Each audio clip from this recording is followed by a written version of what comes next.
নমস্কার, কেমন আছেন সবাই? আজকে বানিয়েছিলাম নিরামিষ আলুর দম। তো চলো দেখে নিই কীভাবে বানালাম। তো এই যে আলু নিয়েছি 6 পিস। তো এগুলোকে ভালো করে ধুয়ে প্রেশার কুকারে সিটি দিয়ে নিতে হবে। তো এই যে ধুয়ে প্রেশার কুকারে দিয়ে দিলাম, দিয়ে আমি এখানে 6টা সিটি দিয়ে দিচ্ছি পরিমাণ মতো জল, আর দিয়ে দিলাম লবণ।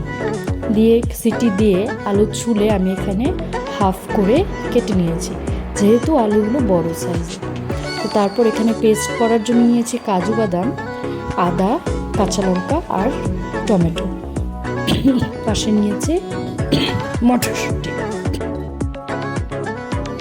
আর সেই পেস্টটার মধ্যে দিয়ে দিচ্ছি ধনে গুঁড়ো, জিরে গুঁড়ো আর শুকনো লঙ্কা গুঁড়ো, দিয়ে এটাকে মিক্স করে রেখে দেবো। পাশে এখানে আলুগুলো ভেজে নিচ্ছি। কড়াইটার কালার দেখে কেউ যাবে না, কারণ আমি এতে ঘি বানিয়েছি, সেটাতেই বানাচ্ছি। আর ফোড়নে দিলাম শুকনো লঙ্কা, হিং, তেজপাতা, তো আর কালো জিরে দিয়ে ভাজা হওয়ার পর সেই তৈরি করে রাখা মশলাটা এখানে দিয়ে ভালো করে তেল ছাড়া পর্যন্ত কষিয়ে,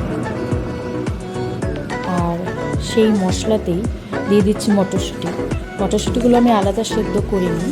তো এই মশলাতেই দিয়ে দিয়েছি, ঢেকে দেব।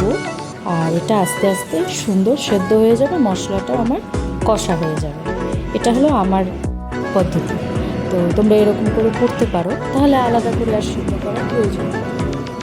তো এই যে দিয়ে দিলাম পরিমাণ মতো লবণ, দিয়ে এটাকে ভালো করে তেল ছাড়া পর্যন্ত কষিয়ে নেব, একদম লো হিটে ঢেকে। তো আলুর দম খেতে কারা কারা ভালো পায় অবশ্যই কমেন্ট করে জানাবে। আর এই দেখো আমার তেলটা প্রায় ছেড়ে এসছে, দিয়ে দিচ্ছে এই সময় আলুগুলোর সাথেও মশলাটা কষিয়ে নেব।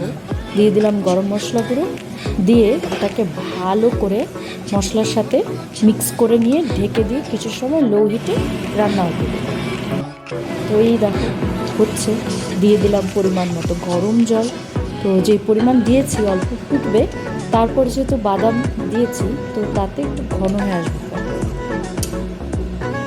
তারপরে এগুলোকে ভালো করে মিশিয়ে জলের সাথে ঝোলটা একটু নাড়িয়ে এগুলোকে ভালো করে ফুটিয়ে নেব তেল ছাড়া পর্যন্ত। এই দেখো একটু সময় ফোটার পর তেলটা কি সুন্দর ছেড়ে আসছে, তো এটা ঘন হয়ে আসছে। তো সুন্দর আলুতেও মশলা সব ঢুকে যাবে। তো ঝোলটা প্রায় জাল হয়ে আসছে, জাল হয়ে ঘন হয়ে এলো, তেলও ছেড়ে গেছে, আমি বন্ধ করে দিলাম। তো আমার এই রান্নাটা তোমরা অবশ্যই ট্রাই করবে, করে আমাকে কমেন্ট করে জানাবে কেমন হলো খেতে।